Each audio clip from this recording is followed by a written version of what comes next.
Next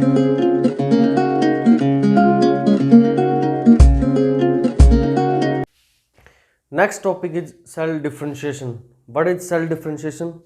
Cell differentiation is the specializing of cell function, or cell differentiation is the morphophysiological specialization of the meristem cells. Cell differentiation क्या होता है? जब meristem की sales continuously divide करती है तो continuously divide करने के बाद क्या होता है उनका डिफरेंशिएशन, यानी उनको एक पर्टिकुलर फंक्शन असाइन होता है जिसे हम क्या बोलते हैं? Differentiation. Cell differentiation is the process of growth accompanied with the morphophysiological specialization of cells produced by the meristems. यानी सेल डिफरेंशिएशन क्या होता है? ग्रोथ एंड डेवलपमेंट की वो प्रोसेस जिसमें क्या होता है, जो मेरिस्टेम्स सेल्स होती है, कंटिन्यूसली डिवाइडिंग सेल्स होती है, उनको कोई मोर्फोफिजियोलॉजिकल स्पेशलाइजेशन फंक्शन असाइन करना, वो क्या होता है? Cell differentiation.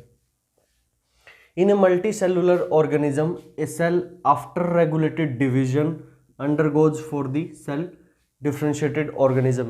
यानी किसी भी मल्टी सेलुलर ऑर्गेनिज्म में जब रेगुलेटेड सेल डिवीजन होता है कंटिन्यूअस, तो उसके बाद क्या होता है?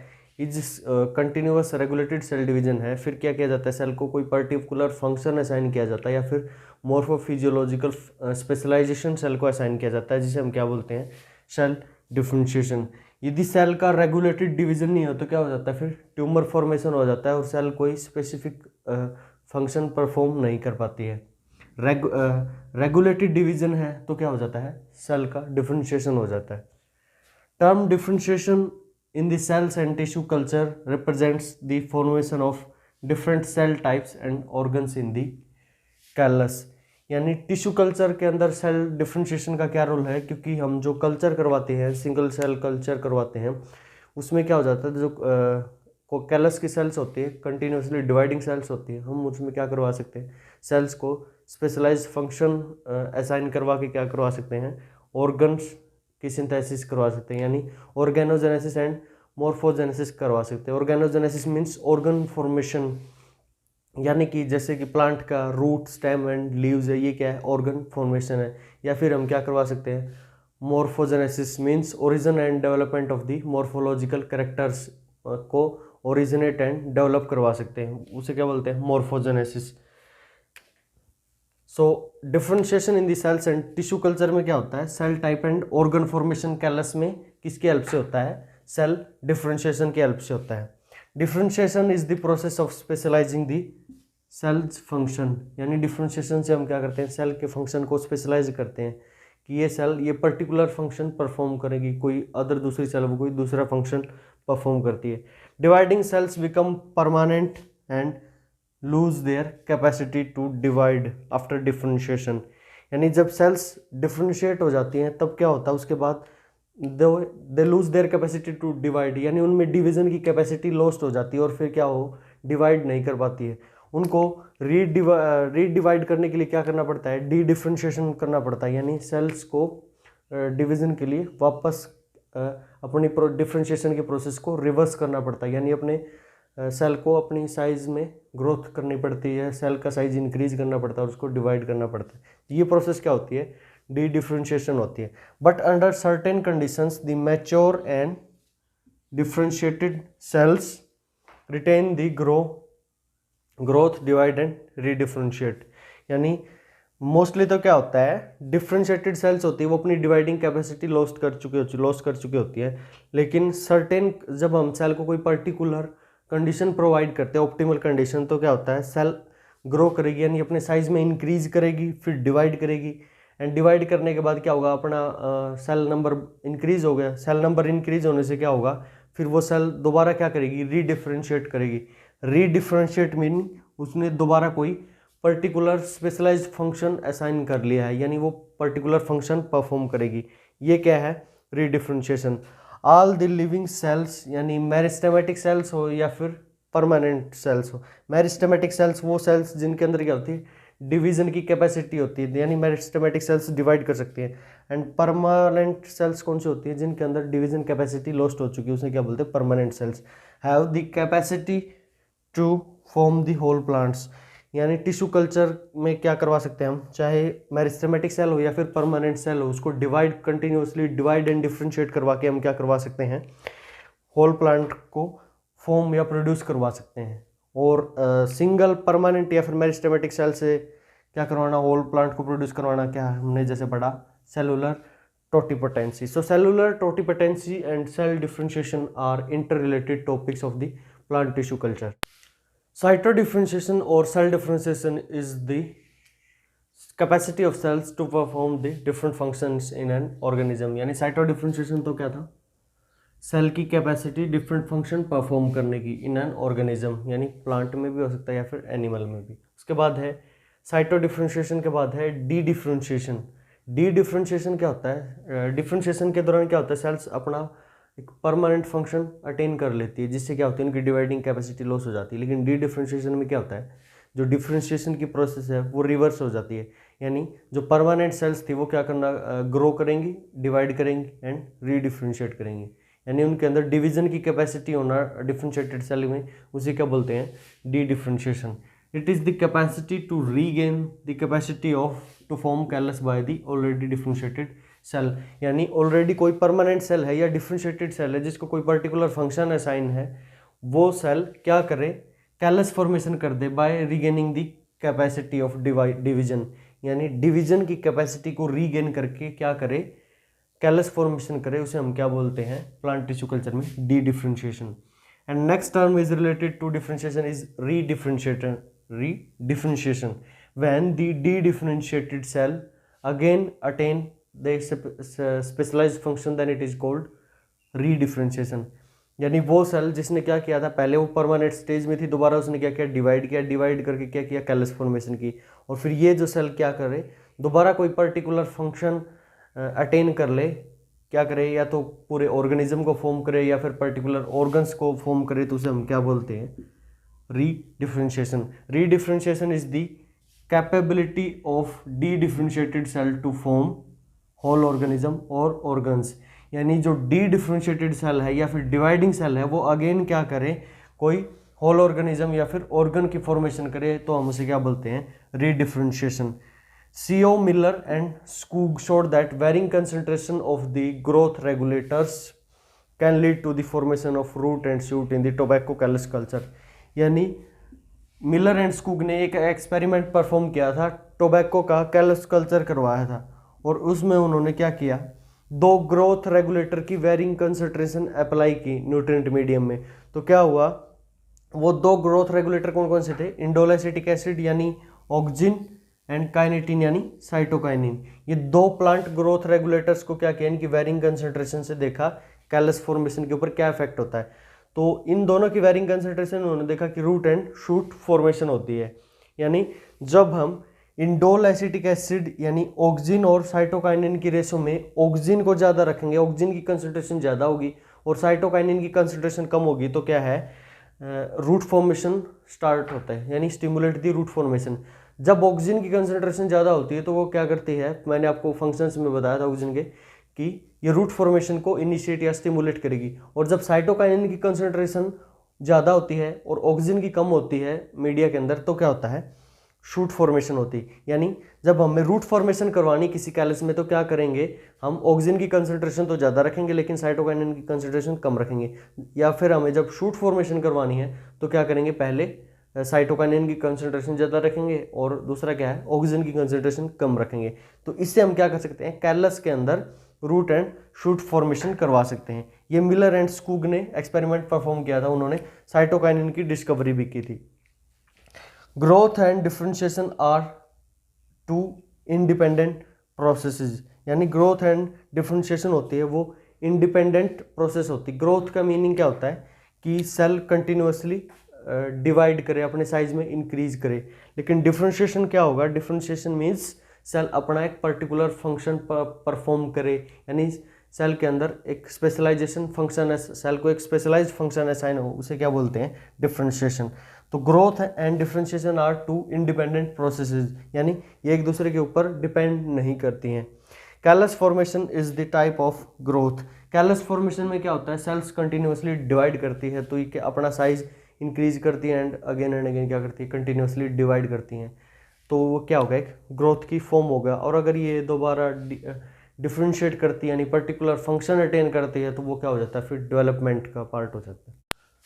Differentiation is of two types, structural differentiation and physiological differentiation. Structural differentiation means the cells get differentiated for any structural यानी शूट और रूट फॉर्मेशन या फिर एनी पर्टिकुलर ऑर्गन फॉर्मेशन के लिए सेल्स क्या कर रही हैं, डिफ्रेंशिएट कर रही हैं, तो उसको क्या बोलते हैं, स्ट्रक्चरल डिफ्रेंशिएशन। एंड सेकंड क्या होता है, फिजियोलॉजिकल डिफ्रेंशिएशन, यानी कोई फिजियोलॉजिकल फंक्शन परफॉर्म करने के लिए सेल्स यदि डिफ्रेंशिएट कर रही है तो उसे क्या बोलते हैं, फिजियोलॉजिकल डिफ्रेंशिएशन। फर्स्ट है structural differentiation, example root and shoot formation, यानी जब सेल्स डिफ्रेंशिएट करके क्या करें, रूट, शूट या फिर रिप्रोडक्टिव ऑर्गन्स लाइक फ्लावर या फिर सीड फॉर्मेशन होता है, तब उसे क्या बोलते हैं, स्ट्रक्चरल डिफ्रेंशिएशन। यानी प्लांट का कोई पर्टिकुलर ऑर्गन फॉर्मेशन होती है तब उसे क्या बोलते हैं, स्ट्रक्चरल डिफ्रेंशिएशन। यानी root formation, shoot formation, reproductive organ means flower formation, ये सब क्या होते हैं, स्ट्रक्चरल डिफ्रेंशिएशन होते हैं। Structural differentiation is of two types, one is internal and other is external. Internal structural differentiation क्या होता है, when the differentiated cells are usually found in the group and they form different types of the tissues. यानी internally कोई internal tissue formation होती है ना, तब तो उसे क्या बोलते हैं, internal structure differentiation. Differentiated cell usually found in the groups, यानी इंटरनल जो स्ट्रक्चर फॉर्मेशन होती है उसमें क्या होता है, सेल्स ग्रुप में मिलती हैं और उस ग्रुप को हम क्या बोलते हैं, जनरली टिश्यू, यानी different type of internal tissue formation, उसे क्या बोलते हैं हम, internal structural differentiation. For example vascular tissue, cortex and pith, यानी जब भी हम रूट या स्टेम का सेक्शन कट करके देखते हैं माइक्रोस्कोप में, तो हमें क्या दिखता है कि टिश्यू कौन कौन से होते हैं, वेस्कुलर टिश्यू होता है, कॉर्टेक्स एंड पिथ, ये सब क्या होते हैं, इंटरनल टिश्यू होते हैं, यानी इंटरनल स्ट्रक्चरल डिफ्रेंशिएशन होता है। सेकंड क्या है, external differentiation. External differentiation means leads to change like root and shoot differentiation. यानी एक्सटर्नल डिफ्रेंशिएशन में क्या होता है, एक्सटर्नल डिफ्रेंशिएशन में रूट एंड शूट डिफ्रेंशिएशन होता है स्ट्रक्चर एंड फंक्शन के लिए पर्टिकुलरली। यानी एक्सटर्नली डिफ्रेंशिएटेड होती सेल्स, कोई ऑर्गन है जैसे रूट एंड शूट है, उसको पर्टिकुलर शेप असाइन करना, ये क्या होता है, यानी मॉर्फोजेनेसिस करना, वो क्या होता है, एक्सटर्नल डिफ्रेंशिएशन। उसकी स्ट्रक्चर प्रोवाइड करवाना, वो क्या है, external differentiation. Second type of differentiation is physiological differentiation. Differentiated organs like root, shoot etcetera, यानी जो ऑर्गन्स फॉर्मेशन है, स्ट्रक्चरल फॉर्मेशन डिफ्रेंशिएशन था, उसमें क्या होना, रूट एंड शूट एटसेट्रा में differ in their physiological activities.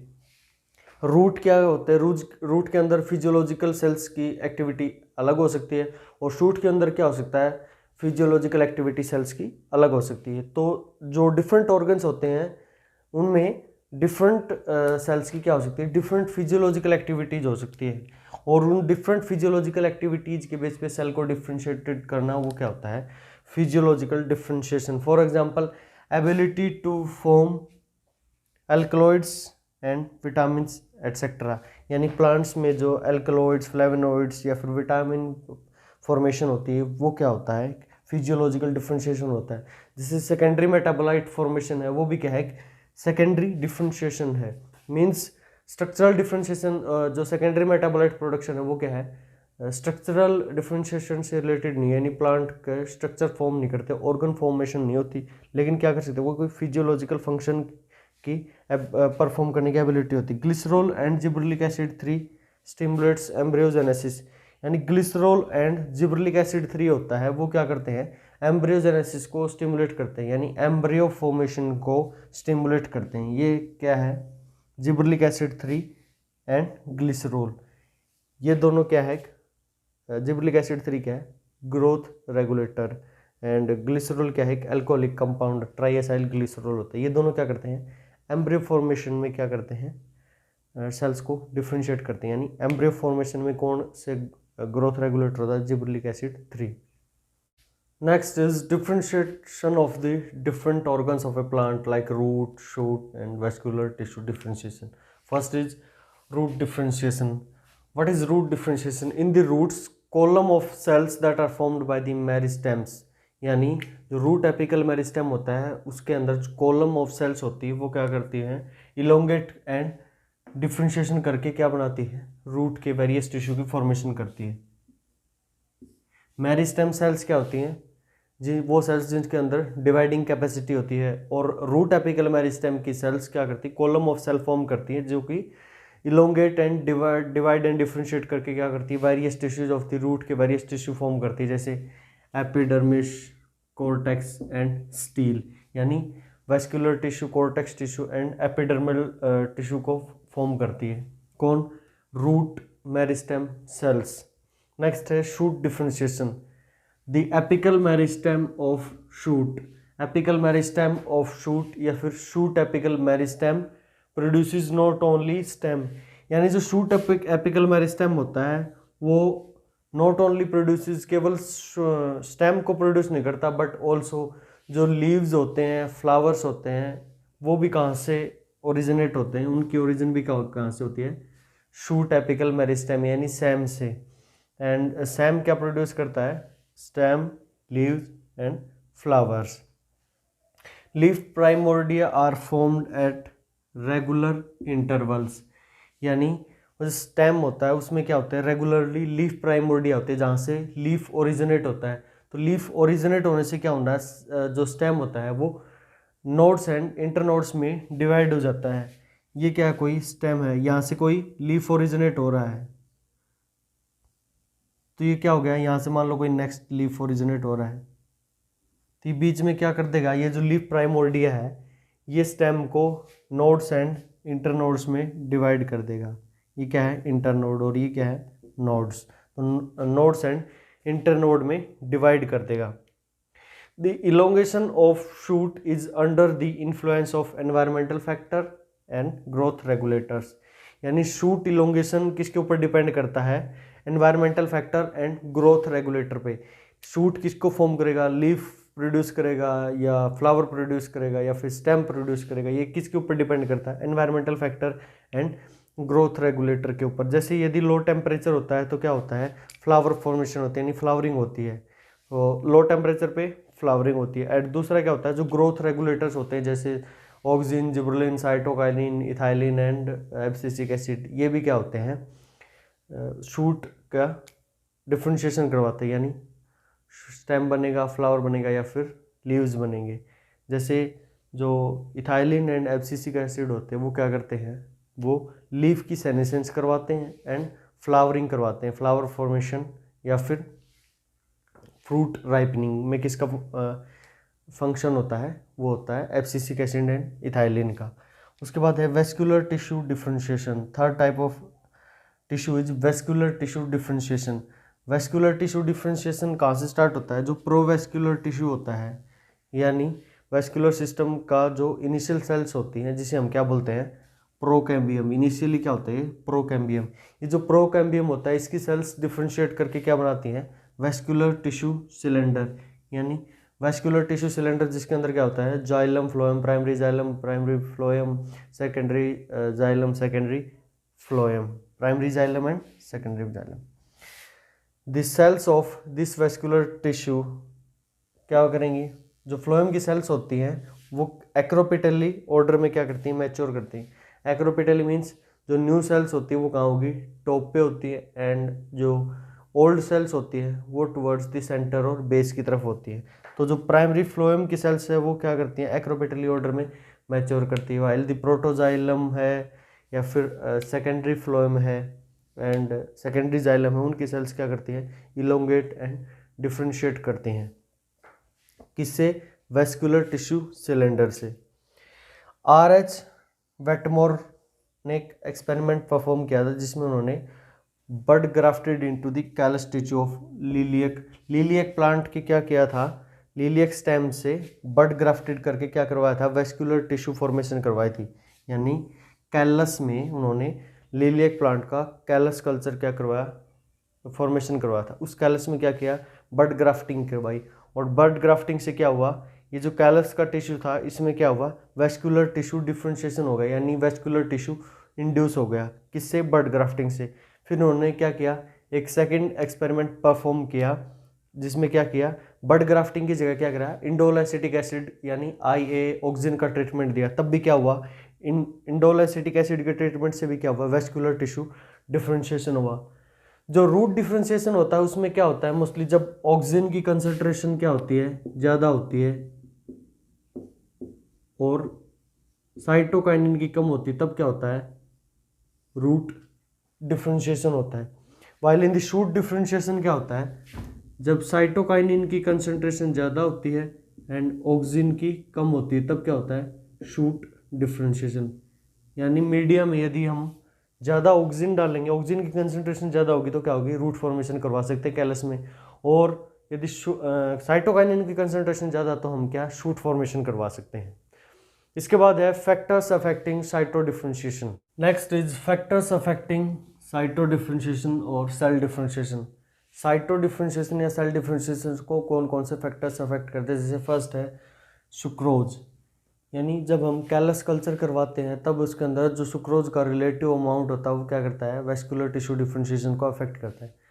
For example यदि हम सुक्रोज के लेवल को 2% तक इंक्रीज कर दें तो इससे क्या हो जाता है, जो जाइलम होता है वो बेटर फॉर्म्ड होता है, and this effect of sucrose is seen in Phaseolus genus के अंदर ये इफेक्ट शो किया गया है। यानी जब हम सुक्रोज को 2% तक इंक्रीज कर देते हैं तो इससे बेटर जाइलम फॉर्मेशन होती है या बेटर वेस्कुलर टिश्यू डिफरेंशिएशन होता है। यदि हम 2.5 से 3.5 तक क्या करें, सुक्रोज का लेवल इंक्रीज कर देते हैं तो both xylem and phloem formed, यानी जब 2% तक इंक्रीज करते हैं तो सिर्फ जाइलम फॉर्मेशन होती है, और सुक्रोज का लेवल यदि हम 3.5 तक इंक्रीज करते हैं तो both xylem and phloem formed होते हैं। तो क्या होता है, सुक्रोज का लेवल क्या करता है, साइड सेल डिफरेंशिएशन को अफेक्ट करता है कि सुक्रोज का लेवल कम है तो क्या होगा, ना जाइलम फॉर्मेशन होगी ना फ्लोएम फॉर्मेशन होगी। यदि 2% तक इंक्रीज कर दे तो जाइलम फॉर्मेशन होगी, और 3.5 तक इंक्रीज कर दे तो both xylem and phloem formation होगी। नेक्स्ट फैक्टर है plant hormones. Plant hormones means जो प्लांट ग्रोथ रेगुलेटर्स होते हैं वो क्या करते हैं, सेल डिफरेंशिएशन को अफेक्ट करते हैं। जैसे oxygen at low concentration stimulate the xylem differentiation. यदि हम कैलस कल्चर के दौरान जो मीडिया है उसमें ऑक्सीजन की कंसंट्रेशन लो रखे तो क्या होता है, जाइलम डिफरेंशिएशन स्टिमुलेट हो जाता है, यानी जाइलम डिफरेंशिएशन होता है लो कंसंट्रेशन ऑफ ऑक्सीजन पे। ऑक्सीजन की हाई कंसंट्रेशन तो क्या करवाता है, शूट डिफरेंशिएशन करवाता है, और सॉरी रूट डिफरेंशिएशन करवाता है। ऑक्सीजन की हाई कंसंट्रेशन है तो ये रूट, एंड लो कंसंट्रेशन है तो शूट पे फॉर्मेशन करवाता है। सिमिलरली साइटोकाइनिन की अगर हाई कंसंट्रेशन है तो वो shoot formation, and low concentration है तो रूट फॉर्मेशन करवाता है। Next factor is nitrogen.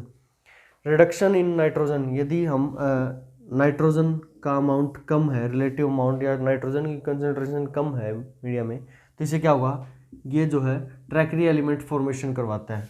Nitrogen की अमाउंट इंक्रीज कर दी जाए तो क्या होता है, जो ट्रैकरी एलिमेंट होता है उनकी फॉर्मेशन नहीं होती, उनकी फॉर्मेशन रिटार्ड हो जाती है, यानी नाइट्रोजन रिवर्स इफेक्ट करती है इसके ऊपर, ट्रैकरी एलिमेंट फॉर्मेशन के ऊपर।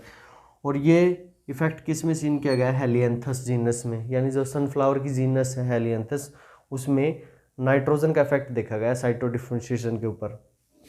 नेक्स्ट है physical factors. Physical factors means light, temperature and pH.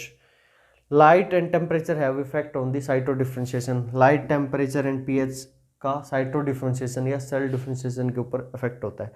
Light activate vessel differentiation in the coleus genus, यानी लाइट जो होती है वो एक्टिवेट कर देती है vessel differentiation in the coleus genus.